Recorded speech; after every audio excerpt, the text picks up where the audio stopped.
Sot do të flasim për përdorimin e teknologjisë dhe rrjeteve sociale nga adoleshentët dhe ndikimi i tyre në shëndetin mendor. Një temë mjaft e rëndësishme se si ndikon në shëndetin mendor tek adoleshentët përdorimi i teknologjisë dhe rrjeteve sociale. E dorë në zemër, pothuajse çdo adoleshent edhe është pjesë e këtyre rrjeteve sociale, lojrave të ndryshme. Dhe për këtë arsye kemi të ftuar pikërisht njohësin e kësaj fushë. Me neve është psikologja klinike Violeta Zefi. Violeta, përshëndetje dhe mirë se erdhe. Përshëndetje, mirë si u gjej. Faleminderit për ftesën. Faleminderit edhe juve që erdhët. Për ndryshe psikologje klinike jeni edhe psikoterapise? Po. Edhe psikoterapise. Po pra, kënaqësi që të kemi në studio dhe edhe na e ke propozuar temën, një temë mjaft e rëndësishme, sidomos kur bëhet fjalë për adoleshentët, edhe për problemet e shëndetit mendor, duke futur aty edhe teknologjinë. Po, pikërisht. Sot përdorimi i teknologjisë në fakt është i pashmangshëm, por ajo që ka shohim nga përditshmëria, por edhe nga puna që e bëjmë çdo ditë, qoftë me prindër, por natyrisht edhe me vetë adoleshentët, shohim që ka një përdorim problematik të rrjeteve sociale dhe teknologjisë në përgjithësi, dhe njëjtën kohë krahas këtij përdorimi që ne po e konsiderojmë problematik, vijnë edhe pasojat të cilat në përgjithësi prekin shëndetin mendor. Natyrisht ato pasoja mund të jenë të ndryshme, varësisht edhe nga mosha, natyrisht po i referojmë një grup moshe specifike si është adoleshenca, por në përgjithësi shëndeti mendor është jashtëzakonisht i cenuar, duke filluar nga nivelet e ulta të vetvlerësimit nga ana e adoleshentëve, cilat janë shumë prezente, cilat në një pjesë të konsiderueshme vijnë si pasojë nevojës së krahasimit social. Për ndryshe, derisa po flasim për adoleshentët, nga cila moshë deri në cilën moshë konsiderohen apo thuhet që janë adoleshent? Po, përgjithsisht mendohet që adoleshenca fillon mbas moshës 10 vjeçare, por natyrisht ka diskutime të shumta në këtë drejtim. Adoleshenca e hershme fillon nga mosha 9 vjeçare dhe mendohet që përfundon dikun mbas moshës 18 vjeçare. Pra kemi një periudhë mjaft e gjatë, jashtëzakonisht shumë 18 vjeçare, pothuajse 9 vjeçare, jashtëzakonisht shumë e gjatë. Konsiderohet adoleshencë. Sidomos janë më kritike këto periudhat e hershme, domethënë para adoleshenca, kjo mosha domethënë 9 vjeçare, 10 deri në moshën 12 vjeçare, që është më kritike dhe ndodhin edhe ndryshime shumë të mëdha. Pra kemi një ndryshim shumë të hëvshëm, ndryshime të shpejta, do të thotë kemi jo vetëm ndryshime fizike që na ndodhin, por natyrisht më të rëndësishme janë edhe ndryshimet psikologjike. Prandaj është kaq e rëndësishme që të adoleshenti të mos i ekspozohet përdorimit të tepruar të teknologjisë pikërisht për shkak pra të këtyre ndryshimeve që na ndodhin. E përmende tek ndryshimet e mëdha jo vetëm fiziologjike, ai ndryshimi hormonal, puberteti siç e njohim ne si shoqëri, por e përmende që ndryshimet më të mëdha ndodhin tek ato psikologjike. Cilat janë kryesisht ndryshimet psikologjike që ndodhin tek adoleshentët? Po, natyrisht adoleshenca është një periudhë ku krijimi i identitetit është domethënë një fokus shumë i rëndësishëm, thelbësor definitivisht, dhe kjo është pra një periudhë ku adoleshenti ka jashtëzakonisht shumë në fokus veten e tij dhe është në kuptim të vetes e tij, por jo vetëm të vetes e tij, por edhe të botës përreth të ambientit. Si rezultat gjithsesi është edhe duke e kuptuar se kush është ai ose ajo, pra duke e kuptuar veten e tij dhe si do ta gjej ai veten e tij në ambientin cilin jeton dhe si do të kuptohet nga i petku fëmijë në adoleshent, është një ndryshim kush jam unë, çfarë po ndodh përreth meje. Pikërisht. Dhe si po më shohin të tjerë, se si më pranojnë të tjerët. Prandaj në këtë aspekt roli i teknologjisë po luan një rol shumë të madh, sepse një pjesë mënyrës se si ata e shohin veten e tyre po vije pikërisht nga përmbajtja që ata i ekspozohen në rrjetet sociale.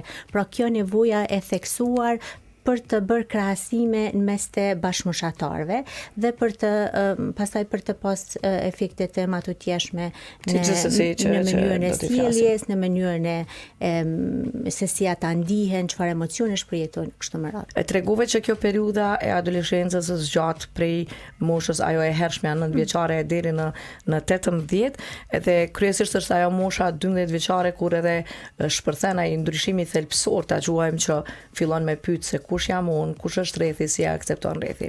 Dhe tek përdorimi i teknologjisë është ajo e përmendet që ndikon shumë pastaj se si ai e akcepton veten, edhe se si i sheh bashkëmoshatarët.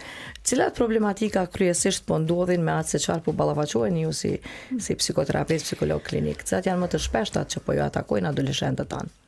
Po, ka një mëri të efekteve negative që vinë si rezultati i përdorimit të problematik të teknologjisë. Në përgjithësi shohim që kemi një performancë të ulët, domethënë në shkollë, adoleshenti i cili vazhdimisht është duke ju ekspozuar teknologjisë apo rrjeteve sociale, dukshëm ndodhen ndryshime në performancë, patjetër. Njëjtën kohë kemi edhe do thot mungesë vëmendjes, funksionet kognitive na ndryshojnë për shkak se koha e të zgjatur dhe njëkohësisht edhe përmbajtja. Funksionet kognitive për ne që nuk e kuptojmë. Sidomos mungesa e vëmendjes dhe domethënë një shpërqendrim jashtëzakonisht shumë i madh.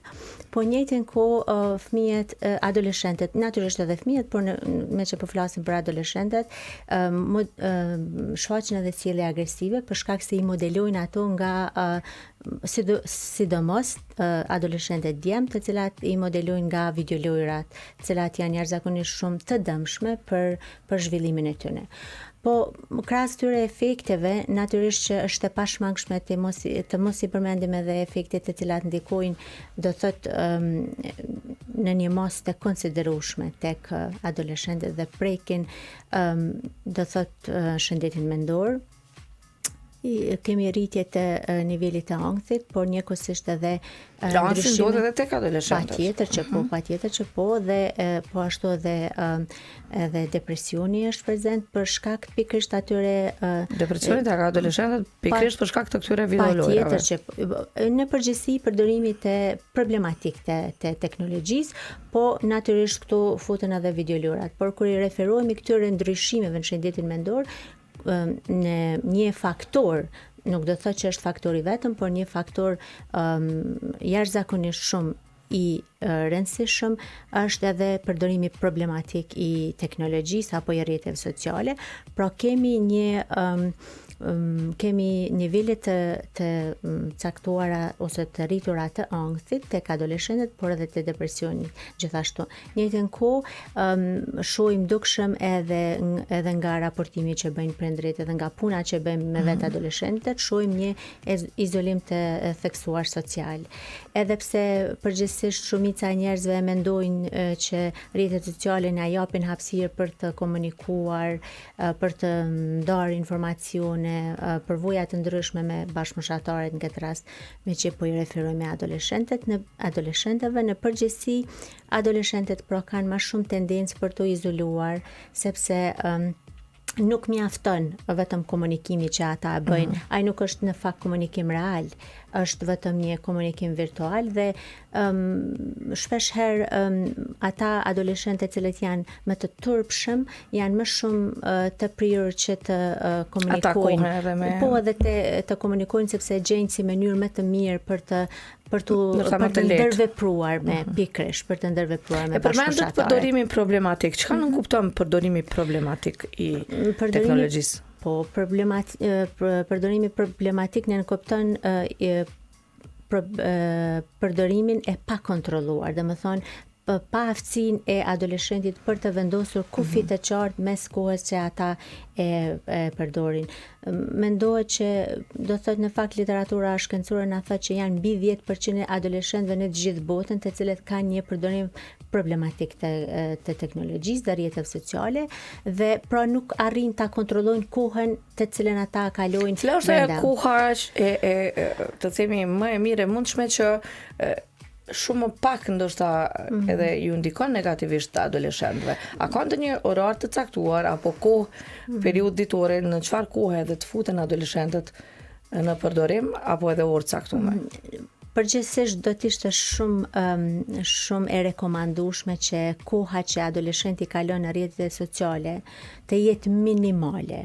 Pra një kohë jashtëzakonisht shumë minimale, nuk kemi një orë fikse ose orar fiks. Sepse ndonjëherë ngatroj minimale, dikush minimale e merr 2 orë, dikush gjysore, dikush 1 orë. E kuptoj, e kam të qartë, por prindrit duhet të jenë shumë të vëmendshëm në këtë drejtim dhe do të thotë bisedojnë me fëmijët e tyre, sepse adoleshenti akoma nuk ka arritur në fazën e një moshe të rritur, dhe në mënyrë që ta kuptojnë që përdorimi është i pakontrolluar, i dëmshëm, sidomos për shembull mëngjes, sa po zgjohen në mëngjes, edhe njëkohësisht edhe në mbrëmje është jashtëzakonisht shumë problematike. Mëngjesit e mbrëmja është problematik. Ju si psikoterapist, si psikolog klinik, çfarë do t'ju referonit prindërve, çfarë do i këshillonit që sa t'ju lejojnë që ndrojnë gjatë ditës, cila është ajo ora ndoshta që do të ishte mjaftueshme? E rëndësishme është që prindrit të jenë të njoftuar se çfarë lloj përmbajtjesh po i ekspozohet adoleshenti. Domethënë përmbajtja është shumë e rëndësishme, koha, pra koha që ata kalojnë në rrjetet sociale dhe njëkohësisht përmbajtja, sepse përmbajtja mund të mos jetë e përshtatshme për moshën e tyre. Mund të jetë një përmbajtje për shembull e dhunshme, e cila është shumë e dëmshme për adoleshentin dhe siç e tha më herët. 10 minuta pra do të ishte e dëmshme. Siç e tha më herët, pra shohim edhe nga praktika klinike me adoleshentët me të cilët punoj, shumica e prindërve ankohen që fëmia e tyre modelon sjellje agresive, por në njëjtën kohë edhe ka një performancë të ulët në shkollë. Kështu që përmbajtja që shikohet edhe natyrisht të jetë sa më minimale koha që shpenzohet në rrjetet sociale është shumë e rëndësishme. Është shumë e rëndësishme që të vendosen pra kufi të qartë se në çfarë ore dhe çfarë përmbajtje mund t'i ekspozohet adoleshenti teknologjisë. Çka ti themi adoleshentëve tanë?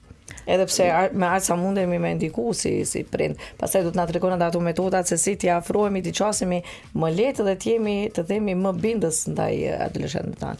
Është shumë e rëndësishme që të komunikohet me adoleshentët. Është shpeshherë ai perceptimi që këta nuk dëgjojnë, nuk e sfidojnë autoritetin e prindve. Natyrisht që është një periudhë që i ka specifikat e veta dhe natyrisht që edhe adoleshenti mund të jetë duke e kuptuar me mirë veten dhe ka nevojën për të shprehur edhe nevojat e veta, natyrisht që është shumë e rëndësishme kjo pjesë dhe gjithsesi duhet të merren parasysh nevojat e adoleshentit, por prindërit duhet t'ia bëjnë të qartë adoleshentit që koha, përmbajtja janë jashtëzakonisht shumë të rëndësishme dhe që dëmi që shkaktohet nga përdorimi problematik, pastaj çfarë nëse adoleshenti nuk dëshiron të ndëgjojë fare, edhe zakonisht ka edhe prind që lodhen pastaj edhe ngrisin tonin edhe prindrit, që leja telefon, mos e prek mua telefon.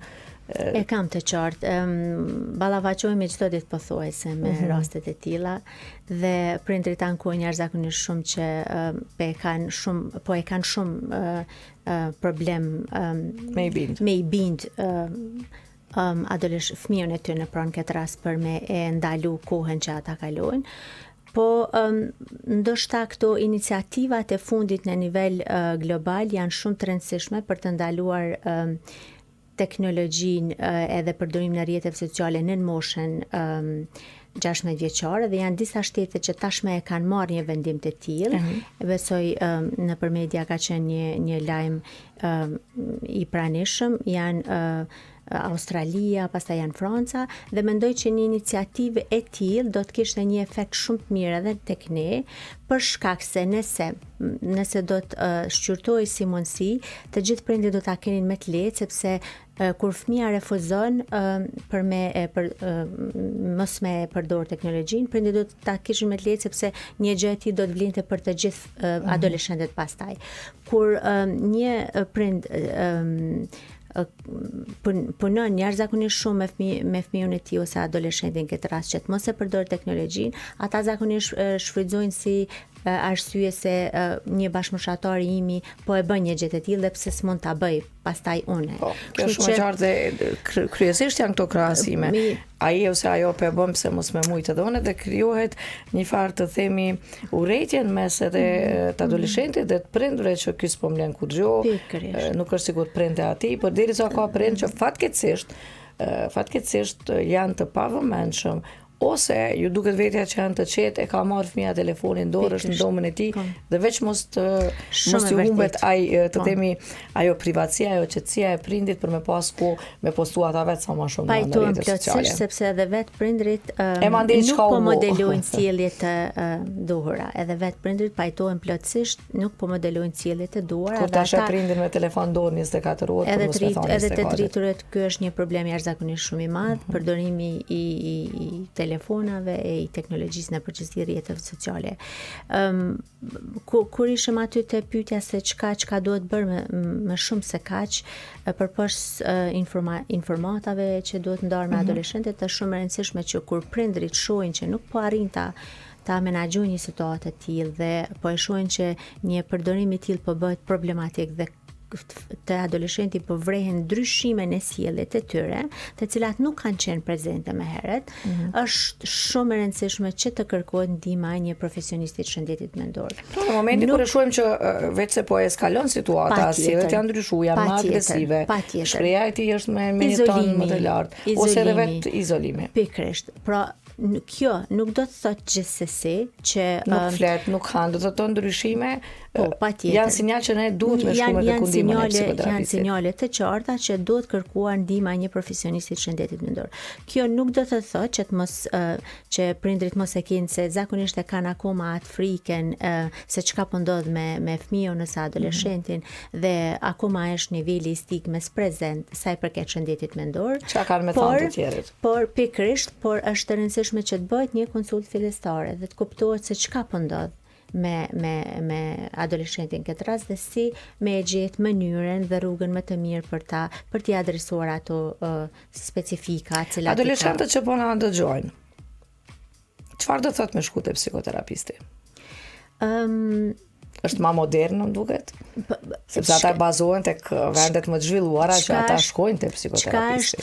Masi veç po dojmë i mutu këto vende të zhvilluara. Çka është shumë e rëndësishme, edhe që do thotë gjatë gjithë periudhës dhe kohës që unë punoj në punën klinike, shoh një ndryshim shumë pozitiv, sidomos te gjeneratat e reja, do thotë adoleshentët dhe te adoleshentët akoma është një, për shkak të specifikave që kanë, akoma është një më sfiduese ardha te psikologu, por gjeneratat për shembull trinjët, moshat e reja janë shumë të hapur dhe kjo është një lajm jashtëzakonisht shumë i mirë, sepse na edhe ne kemi pastaj mundësinë për të punuar dhe për ta bërë punën tonë në mënyrën sa më të mirë dhe profesionale. Kemi një shëndet sa më të mirë. Me shku te psikologu është jashtëzakonisht shumë e rëndësishme dhe duhet të konsiderohet si diçka normale, duhet shihet si diçka normale. Dhe tregon një vetësim të lartë tek personi që po kalon ato problematika. Duhet bërë gjithsesi me dije që ata adoleshentë që po na dëgjojnë, por edhe gjithë të tjerët, që fakti që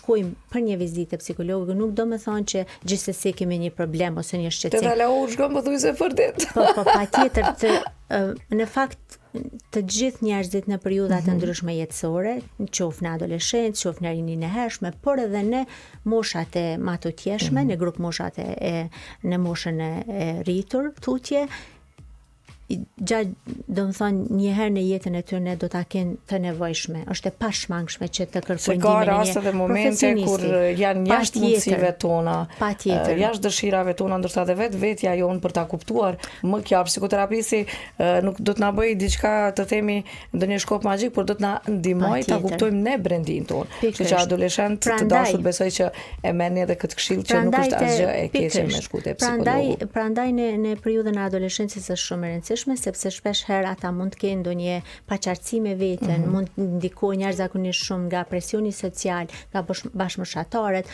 mund të kenë vështirësi të dukshme për të komunikuar me prindrit, me vëllezërit, motrat, dhe si rrjedhoj e kanë të nevojshme që të kuptojnë pastaj në procesin e psikoterapisë më shumë për veten e tyre dhe natyrisht nëse pastaj vlerësohet, nëse është e nevojshme të vazhdohet me një trajtim, nëse jo thjesht konsulta me një psikolog është shumë e mirë se ardhur. Dhe na bën të ndihemi më mirë. Patjetër. Më të qetë, më mirë, më të fortë, më të sigurt dhe më stabil. Ishim aty tek kur duhet ta kërkojmë ndihmën adoleshentët tek psikologët, psikoterapistët, pikrisht kur e kanë atë ndryshimin e madh të sjelljes, qoftë izolimin, qoftë apo agresivitetin e shprehur, çdo gjë që është më ndryshe te ata që nuk është e mirë. Por ka pasur raste kur pikrisht për shkak të ndikimit të teknologjisë, ata kanë kaluar në një gjendje të tillë të problemit shëndetit mendor që nga frika janë mundu pastaj me të kalu edhe me përdorim të narkotikëve.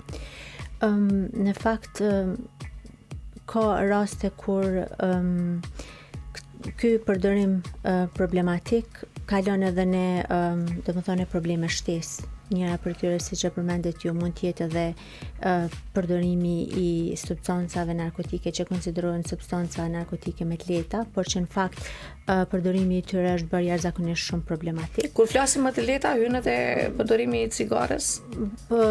Po mendoj që edhe përdorimi i cigares mund të jetë, po pastaj rreziku është e këto droga, domethënë që konsiderohen në mesin e adoleshentëve si jo droga problematike, po në fakt unë konsideroj që të gjitha drogat janë problematike dhe ndoshta jo vetëm përdorimi i teknologjisë si në vetvete, por një mori faktoresh kompleks i shtyn adoleshentët në përdorim të substancave narkotike. Pra nuk mund t'ja atribuojmë vetëm përdorimit të teknologjisë, sepse përdorimi i substancave narkotike në moshën e adoleshencës vjen edhe për shkak të presionit e bashkëmoshatarëve, edhe për shkak të modelimit të një sjellje të tillë, edhe për shkak se një adoleshenti nuk ka informacione se çfarë mund ndodh pastaj si pasojë e përdorimit ose me tutje varësisë nga droga e kështu me radhë.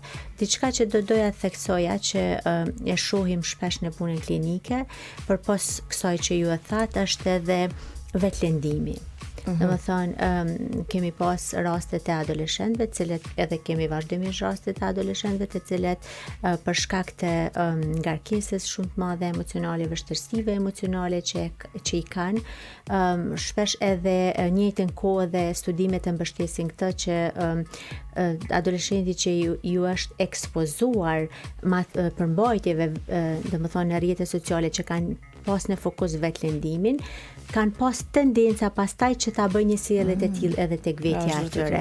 Po patjetër, kështu që ky është një shqetësim jashtëzakonisht shumë i madh të cilin e shohim, prandaj ajo që ju e thatë është shumë e rëndësishme që të informohen prindrit, të jenë të informuar dhe jo domosdoshmërisht ti kontrollojnë si mendohet, domethënë bëjnë një kontroll, po ti mbajnë në mbikëqyrje, ketë një monitorim, një vëzhgim dhe të shohin se cilat janë ato ndryshime që po i ndodhin adoleshentit. Ndryshimet nuk do të shohin se çfarë po shohin fëmijët e tyre. Pikërisht, përmbajtja është një element shumë i rëndësishëm, por ato ndryshime jo gjithmonë bëhen të dukshme. Për shembull, nuk janë gjithmonë vetëm ndryshime në sjellje, po mund të jenë edhe ndryshime emocionale. Adoleshenti zgjedh për shembull që të mos komunikojë me prindrit, që të rri shumë i mbyllur në dhomë, pra të kalojë një pjesë të konsiderueshme të kohës i mbyllur. A mund të medikohet dhe mos me hëngrë dhe shumë patjetër që po, dhe ndryshimet në rutinën e ushqimit, ndryshimet e gjumit janë një tregues shumë i rëndësishëm që diçka nuk po shkon si duhet me adoleshentin. Fokusi do thot është duhet të jetë adoleshenti dhe roli i prindërve në këtë rast është shumë i rëndësishëm. Natyrisht që edhe po mendoj dhe faktorët e tjerë përreth janë të rëndësishëm, si janë shkolla, bashkëmoshatarët e kështu me radhë, por unë konsideroj që roli i prindërve është i pazaventësueshëm në këtë drejtim, sepse më mirë se sa prindrit askush nuk e njeh fëmijën e tij ose saj. Pra ata e dinë sakt se cilat janë si është fëmia e tyre, në këtë rast adoleshenti, dhe çfarë ndryshimesh po shohin ata te ai, të cilat nuk i kanë parë më herët. Dhe në fatkeqësisht ka dhe raste, kërkëndjes të ndërpreva, ka raste kur edhe vetë prindrit po kalojnë me probleme të shëndetit mendor, dhe ata pastaj në një farë forme janë të hutuar me gjendjen e tyre të pashëruar. Bëhet më vështirë, shumë e vërtetë dhe nuk vrehet, kështu që pothuajse gjithë familja pastaj atakohet. Për këtë është e rëndësishme që prindrit gjithsesi të bëjnë vizitat e psikologëve, psikoterapistët. Pajtohen plotësisht, shpesh herë prindrit e shohim këtë shumë në punën që bëjmë në punën klinike, e shohim jashtëzakonisht shumë që një pjesë e prindërve kanë sfida të veta me shëndetin mendor. Ju në fillim të bisedës kur e hapët këtë bashkëbisedim thatë që një pjesë e madhe e njerëzve raportojnë që përballen me ankth dhe me problemet e tjera të shëndetit mendor, se nuk është vetëm ankthi, ka shumë sfidat e tjera të shëndetit mendor dhe edhe prindërit natyrisht për shkak të shumë faktorëve përballen me këto sfida dhe njëjtin kohë ndoshta mund të jenë të pavëmendshëm dhe të paaft, kushtimisht po themi, që ta vëzhgojnë sjelljen e fëmijët të tyre në këtë rast dhe të mos e dinë se çka praktikisht ata janë duke kaluar. Kështu që është e rëndësishme që kur ata shohin që diçka nuk po funksionon me veten e tyre, që po e vështirëson funksionimin e tyre të përditshëm, punën, marrëdhëniet ndërnjerëzore, marrëdhëniet brenda familjes, marrëdhëniet bashkëshorte me fëmijët e kështu me radhë, që të kërkojnë një konsult të psikologu vetëm për të parë se çka është sfida, të mos e quajmë detyrimisht problem, po cila është sfida në cilën po kalojnë dhe si duhet të adresohet ajo. Po ta kuptuar edhe vetë fëmijën edhe vetë adoleshentin, pastaj do ta kenë me të lehtë dhe njëkohësisht unë mendoj që duhet ta shfrytëzojmë këtë hapësirë për të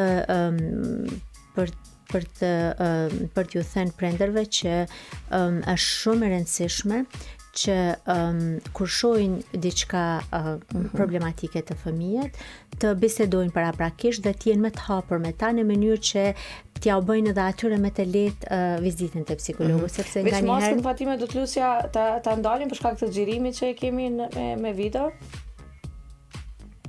Po ndëgjohet tek ne? Faleminderit. Për shkak të xhirimit që e kemi me video. Faleminderit. Pra, mos hezitojnë që të flasin me ta dhe njëjtën kohë edhe që ta bëjnë më të lehtë edhe vizitën te psikologu, sepse nganjëherë adoleshentët janë më hezitojnë më shumë që të kërkojnë ndihmë vetë ata, për dallim për shembull për moshave më të rritura, të cilët vinë me vullnet të plot në trajtim dhe kjo është një faktor shumë i rëndësishëm në trajtimin psikologjik, sepse dëshira për t'i adresuar sfidat dhe problemet që i kanë bën më të lehtë dhe punën e përbashkët mes psikologut dhe klientit. Me ato se çfarë kanë kërkuar ndihmë tek ju dhe çfarë keni parë nga kolegët tuaj psikologë dhe psikoterapistë, pikërisht për shkak të rrjeteve sociale, të teknologjisë, kryesisht cilat probleme shëndetësore janë shfaqur, përveç ankthit, sulmeve të panikut, depresionit, ka pasur edhe ndonjë rast tjetër për shkak të përdorimit problematik të teknologjisë që ka ndikuar në shëndetin mendor për mu trajtu pastaj më gjatë. Përgjithsisht ato që i thatë ju janë më prezente, domethënë çrregullimet e ankthit, çrregullimet e depresionit, pastaj ato që i përmendëm më herët edhe domethënë vështirësitë në marrëdhënie me bashkëmoshataret, me prindrit, edhe varësia që krijohet, sepse aty është rreziku më i madh, domethënë varësia që krijohet dhe pastaj është shumë kur krijohet varësia është më problematike për tu trajtuar si problematik. Po natyrisht edhe i përmendëm edhe sjelljet vetëlënduese, edhe ato janë një shqetësim shumë i madh. Në përgjithësi, domethënë këto janë tek sjelljet vetëlënduese do ndalesha. Në botë kemi parë nga informacionet shumëta që kanë qenë pikërisht teknologjia, lojrat, rrjetet sociale që kanë ndikuar dhe që kanë çu edhe në vetvrasje adoleshentët. Ka pasur raste të tilla kur keni taku adoleshentë që kanë pasur mendime për vetvrasje pikërisht për shkak të lojrave që janë ndiku në rrjetet sociale. Po, në fakt ka edhe raste kur domethënë adoleshenti për shkak të edhe ndikimit që ka ardhur si rezultati i teknologjisë, por edhe shpesh edhe për shkak të bullizmit kibernetik, që është një problem në vetvete dhe sot është një problem jashtëzakonisht shqetësues, sidomos tek adoleshentët, kanë pasur tendencë që të vetlëndojnë veten e tyre dhe natyrisht edhe pastaj edhe të kenë mendimet e tjera të cilat kanë mund potencialisht me rreziku shëndetin e tyre dhe mirëqenien e tyre psikologjike. Po deri në atë shkasa edhe ta brigojnë vetëm nga jeta. Për këtë arsye, pra, për gjitha këto arsye ose këta faktorë që i përmendim deri më tash, është shumë e rëndësishme që të ketë një vedisim edhe nivel jo vetëm në mesin e prindve dhe adoleshentëve, si e tham deri më tash, se natyrisht kjo është thelbësore, por edhe në nivel shtetëror ketë më shumë të flitet më shumë për shëndetin mendor, natyrisht që është bërë një progres shumë i mirë në këtë drejtim, kohëve të fundit, viteve të fundit, po flitet jashtëzakonisht shumë, por nuk është mjaftueshëm. Le të themi që kemi folë mjaftueshëm dhe tash nuk kemi nevojë më të flasim. Vazhdimisht duhet të flasim për temat e tilla dhe në njëjtën kohë duhet bërë një punë shumë e madhe edhe në shkolla. Ka shumë rëndësi që të flitet në shkolla, sidomos roli i psikologëve shkollor këto në këtë drejtim është shumë i rëndësishëm, që fëmijët në mosha shumë të hershme të familiarizohen me temat e tilla, po ashtu edhe me rolin edhe rëndësinë që ka psikologu dhe mos ta konsiderojnë si një lloj tabuje për të apo diçka që është bullizuese apo gjë pra qyse në familjet tona ti servohet në një farë forme fëmijët që kur kanë ndonjë shqetësim, ndonjë problem, është psikoterapisti, psikologu, ai që edhe ti mban sekretet dhe ti mund ta hapësh zemrën të flasësh çfarë ti don dhe çfarë ty të shqetëson. Konfidencialiteti është një prej elementeve thelbësore në procesin terapeutik. Këtë duhet ta kenë të qartë të gjithë, se biseda që bëhet me psikologun është bisedë konfidenciale. Nuk e din as mami, as babi, as shok dhe shoqet, kështu që adoleshent dashur nëse drejtoheni tek psikoterapist, psikologët, çdo gjë do mbetet tek ju, apo jo? Po, patjetër, por në rast se kemi mosha domethënë me të vogla, natyrisht që për këtë duhet njoftuar prindrit për shkak të ndjeshmërisë së moshës dhe karakteristikave që mund të kenë, por gjithsesi është shumë e rëndësishme që konsideroj që duhet flitet mosha shumë të hershme në mënyrë që pastaj të mos ketë vështirësi. Pse e them këtë është për shkak se në punën që bëjmë me fëmijë dhe adoleshent shohim që kur pyesim për shembull si do të ishte që të bëje një vizitë e psikologu shkollor, një pjesë e fëmijëve, sidomos në qytete më të vogla të Kosovës, e kanë akoma më të vështirë dhe thonë jo, nuk kam dëshirë të shkoj te psikologu i shkollës sepse gjithë shokët dhe shoqet thonë pse ke shku? Çka ki që ke shku? Domethënë e kanë atë edhe fëmijët kanë vështirësi edhe e shohin si pse duhet me shku, se ambienti brenda shkollave për fat keq nuk është gjithmonë Dhe për këtë arsye mësimdhënësit, arsimtarët, mësuesit duhet të flasin shumë më shpesh për këtë tema, ku fatkeqësisht ka dhe mësimdhënës që kanë paragjykime për me shku te psikologu, psikoterapisti, që pse ai e tranua, ai smut, ai shkote.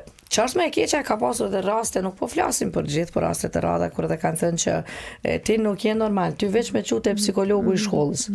Dhe ata e kanë akceptuar ti nuk je normal, veç te psikologu, do të veç kur si je normal, duhet me shku. Për fat keq ndodhin akoma edhe sot e kësaj dite dëgjojmë domethënë ngjarje të tilla, nuk do duhet i dëgjonim këto sepse kjo është shumë stigmatizuese, shumë paragjykuese, si e tham edhe më herët, secili prej nesh në një periudhë të caktuar kohore, në jetën e tij ka nevojë të takojë një psikolog dhe edhe fëmijët edhe adoleshentët, gjitha grup moshat e tjera, po këto duhet gjithë nga pak të bëjnë punën e tyre, qoftë prindrit, shkollat, menaxhmenti i shkollave ka rol shumë të rëndësishëm, psikologët do thotë brenda shkollave, edhe natyrisht roli i mediave është shumë i rëndësishëm.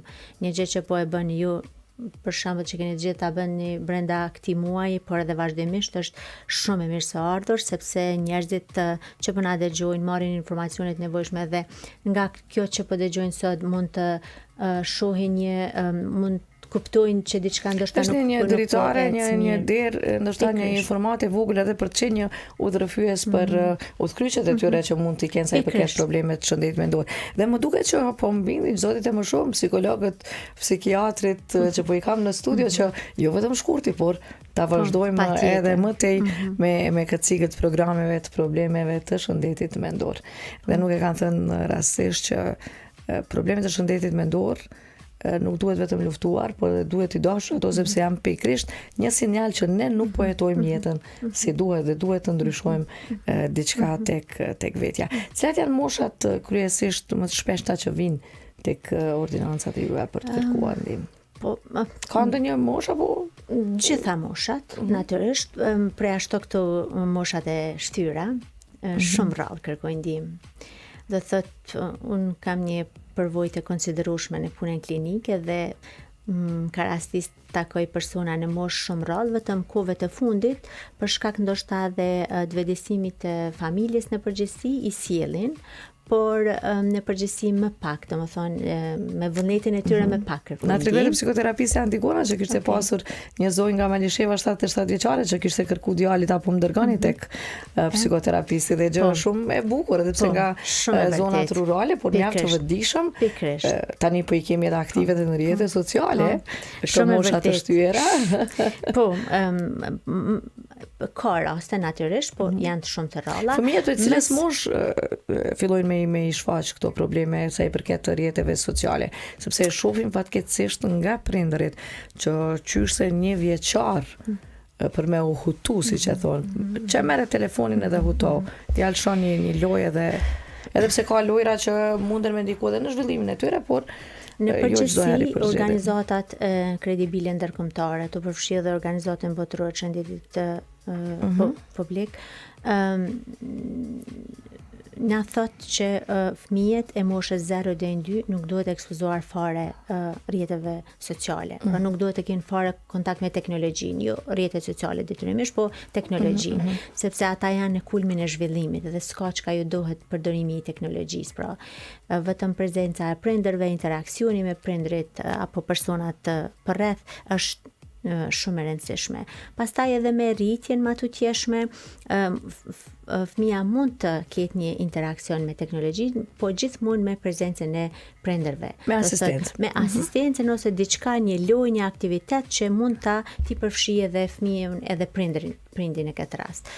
Po bëhet shqetësuese atëherë kur prindrit e shfrytëzojnë teknologjinë për të, si më thonë, kur zgjejnë kohë për të kaluar me fëmijët e tyre, për shembull shohim prindër të cilët i ushqejnë fëmijët me prezencë të një telefoni ose iPadi, i vendosin në gjumë me prezencën e telefonit, i japin në dorë sepse kanë punë të tjera ose aktivitete të tjera. Unë e kuptoj shumë mirë se nuk është e lehtë për koha për të gjetur koha e nevojshme, por gjithsesi ka mënyra të tjera dhe aktivitetet e tjera të cilat duhet të jenë prezente në jetën e fëmijës dhe asesi përdorimi i teknologjisë. Sa i përket asaj se edhe një herë sa i përket asaj se kush kërkon ndihmë, domethënë përgjithsisht një pjesë e konsiderueshme e prindërve janë të prirur që kur shohin këto ndryshime të kërkojnë vetë ndihmë tek psikologu për fëmijët e tyre. Pastaj janë këto rinia hershme është mosha që unë personalisht kam më shumë kontakt dhe që janë më të hapur edhe Cila konsiderohet kjo rinja e hershme? Domethënë mosha mbi 20 vjeçare tutje deri në moshën 30-35 vjeçare aty janë shumë të hapur, janë shumë din ta kërkojnë ndihmën profesionale dhe e din që duhet punuar me veten dhe që duhet trajtuar problemet që cilat po kalojnë. Atë një mesazh nga ju për prindërit dhe adoleshentët tanë në fund fare. Sa i përket përdorimit të rrjeteve sociale dhe problemeve të shëndetit mendor. Prindrit duhet të jenë më të vëmendshëm për atë se çka po kalon adoleshenti dhe duhet të gjejnë mënyrën për ta kuptuar adoleshentin, sepse si e thamë edhe më herët, është një periudhë ku më të vërtet kemi ndryshime të shpejta dhe dukshme, dhe kur shohin që diçka nuk po funksionon në mënyrën se si ata po sillen, po reagojnë apo si po shfaqin emocionet dhe ndjenjat e tyre, dhe nëse duket që është problematike, të mos hezitojnë që të kërkojnë ndihmën profesionale. Ndërsa për adoleshentet mendoj që është një periudhë jashtëzakonisht shumë e bukur e individit, dhe mendoj që duhet ta shfrytëzojnë më mirë se sa vetëm duke kaluar kohë të shtuar të përdorimit të teknologjisë, sepse po të shohësh se sa orë kanë kaluar brenda javës, se lajmëron shpesh herë aty, telefoni do të shihni që është një kohë e shpenzuar shumë e madhe, dhe ka gjëra më të bukura, shoqërimi me bashkëmoshatar, aktivitetet tjera të lira, ecja në natyrë, sportet të ndryshme, cilat janë shumë të rëndësishme për këtë periudhë, leximi e kështu me radhë, dhe natyrisht koha që do të kaluar me familjen, që është po ashtu një komponent ndoshta më e rëndësishme. Do që po të gjejnë vesh leximi. Leximi e di është shumë sfiduese për ta. Unë jam profesoresh në universitet dhe e di se sa problematike është kjo për studentët e mi, sepse ajo aftësia për të përqendruar. Cilën lëndë ligjeroni profesoresh? Përgjithsisht ligjeroj lëndet që kanë fokus psikologjin klinike. Kënaqësi që të kishim sot dhe që na ndihmove në këtë pjesën e problemeve të shëndetit mendor sa i përket teknologjisë dhe adoleshentëve tanë. Shumë faleminderit për ftesën dhe uroj që të trajtoni sa më shumë dhe më shpesh temat e tilla për shëndetin mendor.